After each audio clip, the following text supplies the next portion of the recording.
Hello everybody, welcome to CGTN's social media platforms. I'm Silkina Ahluwalia, CGTN's Indonesia correspondent.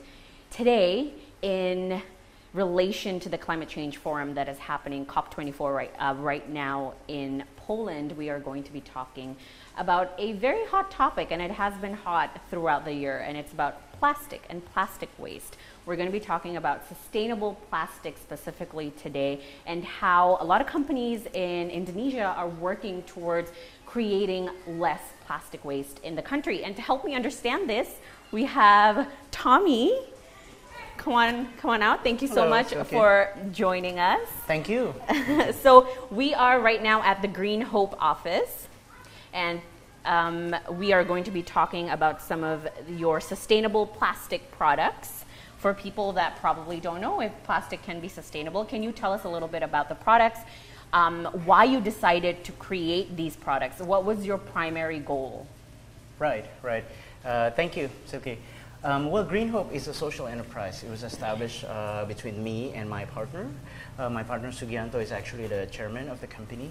He actually started the research on the core replacement for conventional plastics since year 2000. So spent actually a decade researching a lot of options. Okay, is bioplastics the solution? Is additive? Is potato? Is cassava? Is corn? Everything. Lots and lots of failures. And then we met together, and I used to think that, oh, green business, plastics, that's maybe a business not until later, maybe for our kids. But as I looked into the data deeper and deeper, I think we already passed the point of no return in terms of how we as a society has not been consuming and producing in a sustainable manner.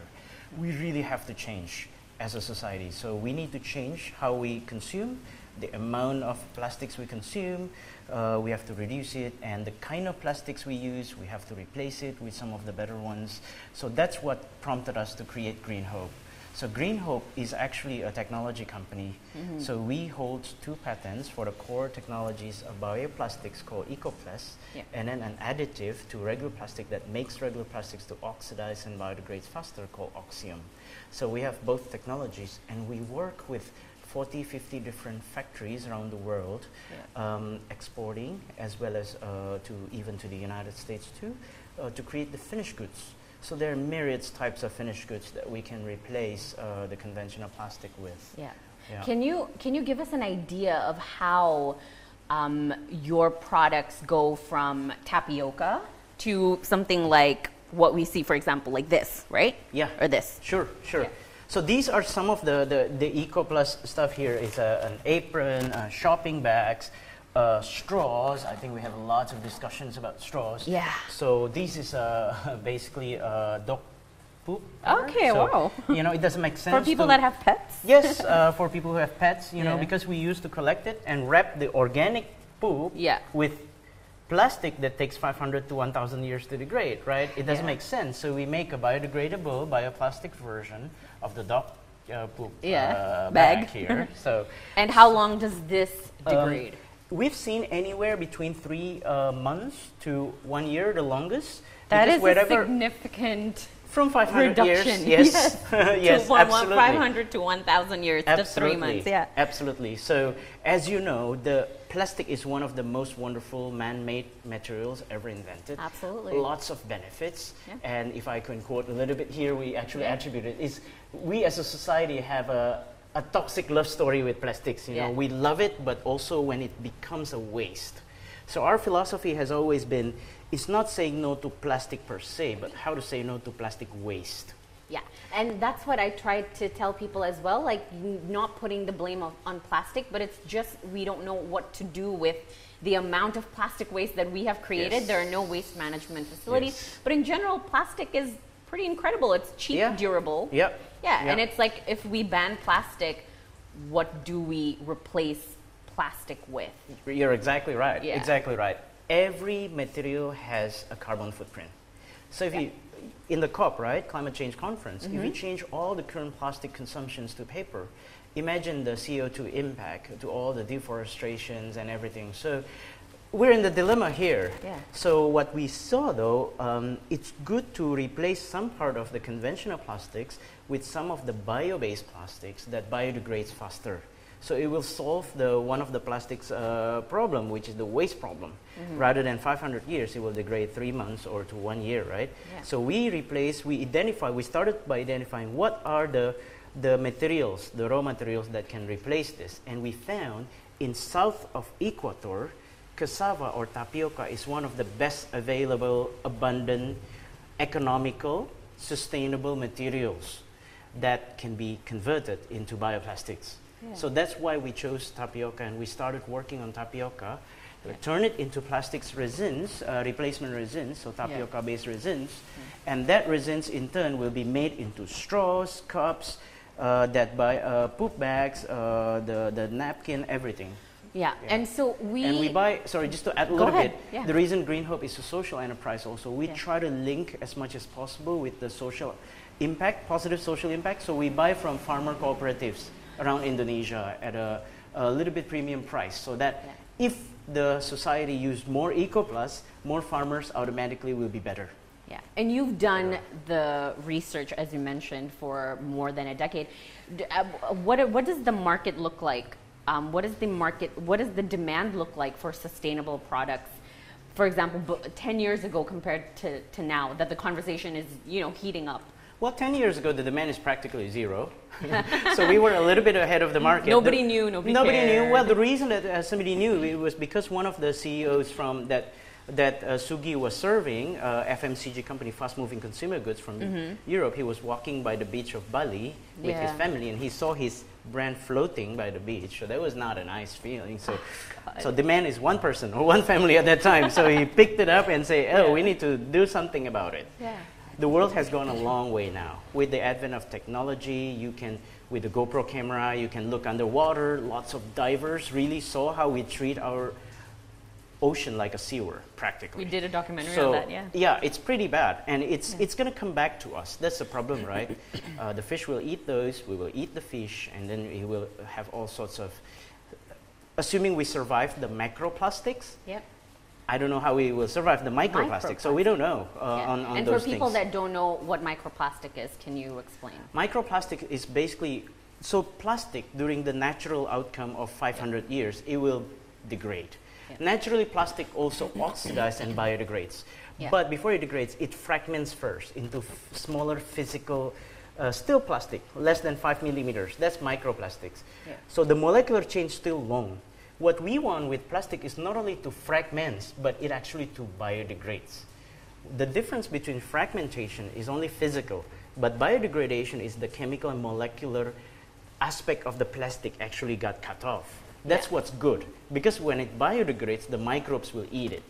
But if it's only fragments, the plastic will just be smaller version of plastic. So microplastic is the fragmentation of regular plastics. And what are some of the challenges that you have personally experienced since you've introduced these products, if there is any? Sure. Well, there's huge challenge because we're talking about the whole society has been addicted of using conventional plastic for 5 decades at least, if not 6 and 7. So a lot of people are used to it. So changing the behavior is a challenge. So the 3R of waste management we think is good. We need to reduce. So changing the people behavior to reduce is already a challenge. Then we need to reuse. Whenever we can, our bottles and everything, you reuse it. Bring your own bottles and stuff, that's good. And then we need to recycle. Wherever we can, we need to recycle.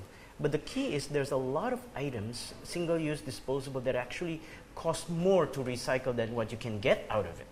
In other words, the economic viability of recycling.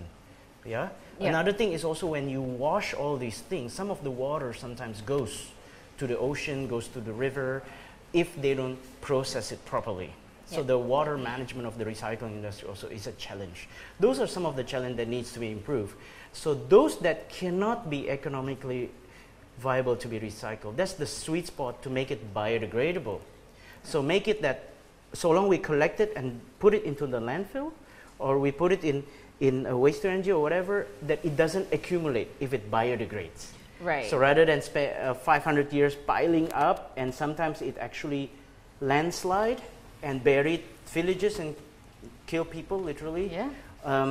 If they use our solutions, Ecoplus and Oxium, it will biodegrade faster, prevents the accumulations.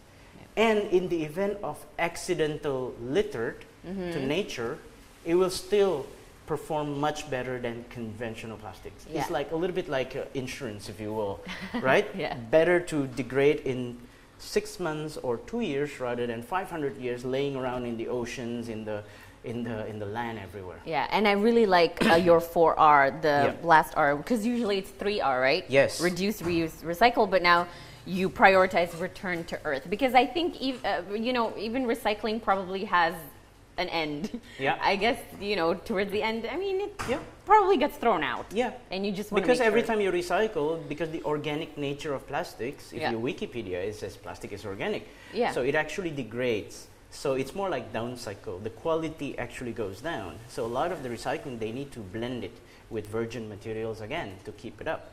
So from food grade becomes non-food, maybe one more time recycled, then it becomes really, really low grade. Then it goes to end of life. So return to earth is merely an acknowledgement that reduce, reuse, recycle is good, but not enough. Yeah. You need the end of life solution for it. In some of the big cities, some people choose waste to energy, where they burn everything, turn it into energy. In some of the secondary cities, tertiary cities of those who cannot afford waste to energy, we use all landfill. So landfill is where then we need to return to earth solutions, right? Yeah. So, like these products, so this is coated with oxium, right? Yeah. Like It's how does, I would say it's not coated. Okay. The right word Yeah. is actually the oxium is an additive. So what it Okay. does is during the production of this thing, you take away a certain percentage of it, you replace Yeah. it with oxium. Yeah. It will spread out Yeah. into all the materials. It will be stable during use, but when you throw it away, it exposed to UV, sun, humidity, oxygen. Yeah. It will rapidly starts cutting off the molecular chains of the plastics. Remember when I talked about fragmentation versus degradation? Yeah. It will oxidize and biodegrade. In other words, it starts to cut off the guts of the plastics. Okay. Not just the physical part, but the Yeah. chemical and molecular side. Yeah. Why is it important? Because when it does that, the microbes can attack and eat it and cause it to biodegrade. Wow, I it's didn't know this. it's simple. Yeah. Because plastic is organic, plastic Yeah. also biodegrades. It just takes 500 years.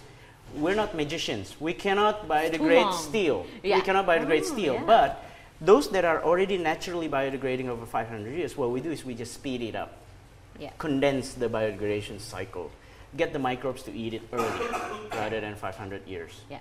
Right? And of course, we know that, for politicians and government officials and leaders to take action against climate change is very important. But for people that want to help as individuals to go green or reduce their carbon footprint, what is the easiest tip, or what is the easiest way for me as an individual to reduce my carbon footprint and, ultimately save the planet? Yeah.